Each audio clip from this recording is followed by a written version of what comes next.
With all this volatility, where are we going? If tariff negotiations de-escalate, then the probability isn't that high. So I think that there's still a big window for markets to have a large rebound, but it's really the path of this de-escalation. If we define a bear market as stocks feel like a grind or you're losing money, I'd say it really started in December because markets were churning even through the February high.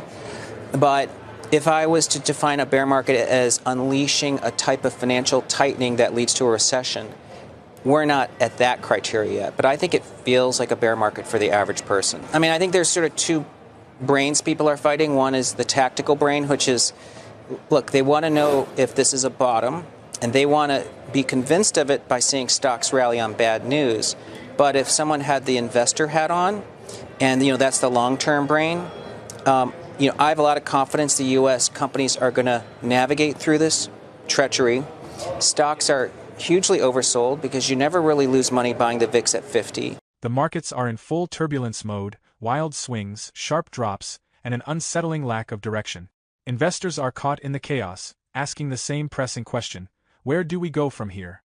Volatility has become the norm, stoked by trade wars, geopolitical friction, and the looming sense that this isn't just a temporary dip. While some see opportunities amid the panic, others brace for deeper losses. One thing is clear: the market despises uncertainty, and there's plenty of it right now. Market strategist Tom Lee offers a grounded view of the current storm. He suggests we're in a slow, grinding bear market rather than a full-on crisis, with portfolio erosion that's been ongoing since late last year. According to Lee, a sharp rebound could occur if trade tensions ease, but that outcome remains uncertain. For the average investor, the pain feels immediate and personal, but Lee urges a long-term view. True financial tightening, the kind that leads to recessions, hasn't fully materialized. And with stocks deeply oversold, historical patterns suggest this could be a moment of opportunity for those who stay the course. Looking at crypto, Lee is bullish on Bitcoin's long-term resilience and growing institutional adoption, while Matt Hougan offers a more cautious take. He highlights the risks and rewards of navigating today's uncertain financial environment. Their discussion raises an important question: is crypto truly a hedge against traditional financial instability, or is it still tethered to the whims of the Federal Reserve and global politics? The answer could define where investors turn next, and how they prepare for what's coming. Before we continue with the rest of the video, do check out daily 5-minute crypto newsletter with all the latest crypto and Bitcoin news. It's a fantastic analysis of on-chain crypto data and breakdowns, and the best part is it's absolutely free. They'll cover expert predictions, breakdowns of on-chain crypto data, and any breaking news you need to know, all in a nutshell. Click the first link in the description and enter your email to join over 50,000 others in becoming a better crypto investor right now. I think crypto is all about short-term versus long-term right now.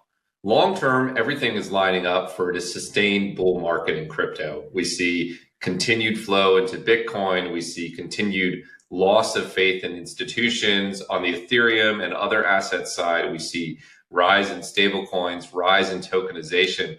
All of that's looking great. But of course, we can't look past the short term. So most of us spent our weekend tracking the latest, over and back on tariffs, wondering how much macro chaos there will be in the market right now. I really think investors need to decide, are they short-term investors or are they long-term investors? Those have very different feels in the market right now, and that's sort of the mix I'm trying to weigh myself as I look at these markets. You should be crossing your fingers. Good luck to the short-term investors. The challenge in this market right now is the macro forces are so large and they're so idiosyncratic and so unpredictable. We could have a tweet sometime in the next 10 minutes that sends the market plus 5% or down 5%. I think it's extraordinarily difficult to be a short-term investor in this sort of market activity. So I'd be monitoring the macro situation. I'd be monitoring every tweet coming out of Washington, and I'd be wondering what's going to happen next. Maybe keep an eye on the 10-year interest rate, on the dollar weakening.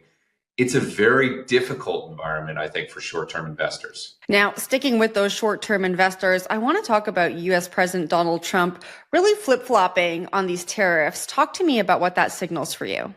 Yeah, I think in the short term, it's signaling just that this is a very volatile market. I think as you extend out a little bit, it can't be positive for the global economy in the medium term. That's what you're hearing from everyone out there. And you're in this difficult situation where we're clearly breaking something in the existing economy. We're clearly slowing down global trade. We're clearly weakening the dollar. We're clearly introducing uncertainty. That is a negative setback.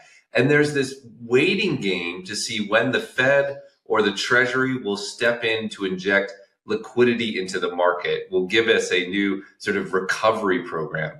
The challenge about us, where we're sitting from a short-term perspective, is all the signaling coming out of the Fed and out of the Treasury is we're not going to do anything.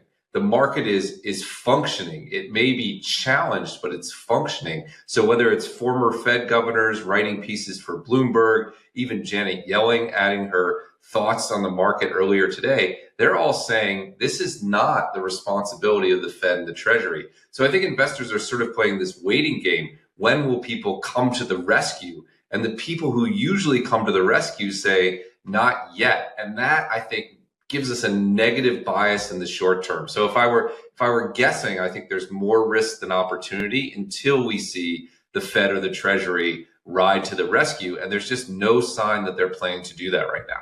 What's the likelihood you think that they do come to the rescue eventually? Well, eventually the likelihood is 100%. Eventually they can't resist the big red button. They've been taught over time that when there is market uncertainty or economic uncertainty, you have to come to the rescue with liquidity. I think if we see more challenges in the Treasury market or a disorderly sell-off in the dollar, I think you'll see them step in. So it's going to happen eventually. But I do read from the signaling that it will be slower than many people expect. So this uncertainty could certainly stretch for days. Maybe it could stretch for weeks. Possibly it could stretch for months. I think we're in for a relatively significant period of volatility in the markets before those forces ride to the rescue. But make no mistake, eventually this is a political game and eventually they will ride to the rescue. It's just a matter of when. It will happen, but I think it could take a little bit longer than people have been conditioned to expect in the past. So I'm extraordinarily bullish for the end of the year. I think we're going to see a relatively significant decoupling between Bitcoin and equities. I think you're going to see Bitcoin move to new all-time highs, and Bitwise's prediction from December of last year that we'll get to 200,000 on Bitcoin, I think still is plainly in sight. What do we need to have that happen? We need the macroeconomy to settle down a little bit.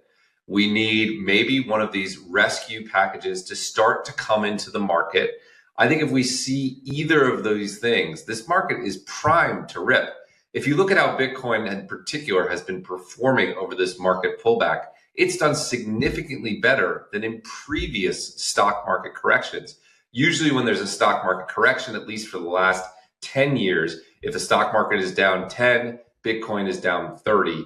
Instead, this time, Bitcoin is more or less keeping pace with the equity market. To me, that's an incredible sign of resilience and strength. 2 years ago, if I told you that the global economy was falling apart and Bitcoin would be at $84,000, you would have laughed at me. And yet that's what we're seeing. So as soon as we see some signal that the economy is going to stabilize, that macro will get out of the headlines, I think we'll quickly be to new all-time highs.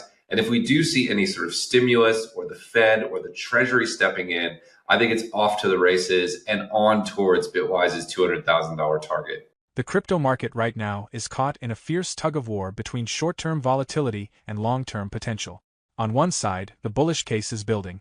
Bitcoin inflows remain strong, institutional skepticism toward traditional finance is driving interest in decentralized alternatives, and the ecosystem is maturing with the rise of stablecoins and tokenized assets. But zoom in and it's a macro minefield. A single tweet or news flash can swing the market 5% in either direction, forcing investors to choose, do they ride the chaos or position for the next big breakout? For short-term traders, it's a brutal grind. Fed uncertainty, geopolitical tensions, and unpredictable policy moves, like sudden tariff threats, make every play feel like a gamble. The Fed and Treasury continue to project restraint, but if history is any guide, they eventually give in. Until then, market players are left parsing every political comment and tracking bond yields like hawks. Meanwhile, long-term holders are seeing a different story unfold. Bitcoin's steadiness during the recent equity downturn suggests a possible decoupling, one that could launch it toward $200,000 once macro headwinds ease. The long-term bull case depends on two major catalysts: macroeconomic stability and Federal Reserve intervention. If, and more likely when, either occurs, crypto could be primed for a massive surge. Bitcoin dropping only 10% during market turmoil, compared to its usual 30% slide, signals growing institutional confidence. And if the Fed flips the liquidity switch back on, it's game on. As one analyst put it, the key is to survive the noise, because the reward on the other side could be historic. The real question is, can you wait it out? It's pretty unbelievable. I entered into Google to figure out what happened in 2018, and it said that the market pulled back due to Trump's tariff wars, weakening dollar, exactly the same things that we're living right now. And I think that's important for people to remember. We have been through these sort of market crises. We have seen what happens in the crypto market. Look, crypto is in a generational, multi-decade bull market. We can have these short-term challenges that set us back, but long-term, the forces powering this industry forward are going to overcome and overwhelm that. So it was fun to flash back a handful of years to the previous Trump presidency and see that, we have experienced this before, and there is light at the end of the tunnel eventually. Gold is a proxy for current demand for hard money assets, for store of value assets. When I look at Bitcoin's addressable market, I assume it's going to match gold in about 5 to 10 years. So as gold's addressable market goes up, the long-term price target for Bitcoin goes up as well. The reason Bitcoin is down is because it's both a hedge asset and an emerging risky asset. So what we've seen historically in the short term, when there's market volatility, you see Bitcoin pull back with all other risky assets. But in the long term, it catches up and then some. So every time gold sets a new all-time high, I cheer. It means that Bitcoin's ultimate all-time high is ticking up. It used to be 800,000. Now to match gold, maybe it's 1.1 million. I saw today there's a prediction gold could go to 4,500 out of, I forget, it was Goldman Sachs or JP Morgan. If that's the case, you're talking about 1.5 million Bitcoin. So gold sort of forecasts the direction Bitcoin is going long-term. Again, we just need this market risk to stabilize a little bit, and you're going to see Bitcoin catch up and then some. When could we get to Bitcoin over $1 million? Yeah, I think 5 to 10 years is about right. I think 1 or 2 more cycles. Look, a few things are true. The vast majority of people who need to own Bitcoin don't yet own it at all. We need $1 trillion of buying into the Bitcoin market for institutions to just level up to a neutral portfolio. I think there's no way that happens without pushing Bitcoin's price up significantly. I'd also say, having watched various technologies over the past 20 or 30 years, everyone's always skeptical of the digital version of analog goods. But find me another industry where the digital version didn't just catch up, but eventually surpassed the physical good. It's happened in media, it's happened in advertising, it's happened in movies, it's happened in streaming. It's going to happen in store of value assets. So how long could it take? I think 5 or 10 years, right? Remember, 10 years ago, where was Bitcoin right now? It was 2014. It was trading for a few $100s. Today, we're talking about $100,000. It's not that hard to imagine that in 10 years, it's easily at $1 million or more. I think it'll happen by 2029, but it could be anywhere around then. But all the trends are pointing in that direction from where I sit. There are 2 places I think are extraordinarily attractive right now. I think this remains the best risk-adjusted time to purchase Bitcoin in its history. We've removed a huge amount of risk. We've removed custody risk, trading risk, regulatory risk, government risk, and yet we still have 10x upside at a minimum. To me, that makes it an extraordinarily positive expected return from a risk-adjusted basis. I think any investor who doesn't have Bitcoin in their portfolio should take this pullback to establish that first position, at least get to 1 or 2% Bitcoin, maybe 10 more if you're more bullish. The other place that I find extraordinarily attractive right now is all the way on the other end of the spectrum at the DeFi protocol layer. I continue to think we're setting up for another DeFi summer at some point. You look at various statistics, they're already at all-time highs. Those are proven programs. And if we get regulatory relief, I think there's a lot of value in some of those DeFi specific protocols. So a barbell strategy that's Bitcoin and then a handful of DeFi protocols, I think would be extraordinarily well positioned for the rest of the year. A quick Google search uncovers a striking déjà vu. Tariff wars, a weakening dollar, market jitters, it's 2018 all over again. Back then, crypto endured a similar macro storm, proving that short-term turbulence doesn't derail long-term momentum. Today, the script feels familiar. Rising trade tensions, Federal Reserve uncertainty, and gold surging while Bitcoin wobbles. But the difference now? The crypto landscape has evolved, stronger infrastructure, wider adoption, and a clearer narrative for digital assets as a hedge against fiat instability. Gold's 20% rally this year isn't just a flight to safety, it's a signpost. Some analysts predict gold could reach $4,500, which would open the door for Bitcoin to recalibrate toward a long-term price of $1.5 million as it captures more of gold's $12 trillion market cap. In the short run, Bitcoin still wears two hats: risk asset and hedge. That duality means it often takes the initial hit during market drops, but it also rebounds faster. Every gold breakout subtly signals Bitcoin's future potential. For long-term believers, this dip may not be a threat, it might be the biggest opportunity yet. Meanwhile, the DeFi world is quietly building steam, setting the stage for a potential DeFi summer, if regulatory winds shift in its favor. The smart play? A barbell strategy anchored in Bitcoin, but selectively exposed to blue-chip DeFi projects. Because while tariffs and political noise dominate today, the next decade belongs to crypto's unstoppable evolution. As gold climbs, Bitcoin could follow, perhaps all the way to $1.5 million. Too optimistic or simply inevitable? Let us know in the comments. Where do you see BTC in 5 years?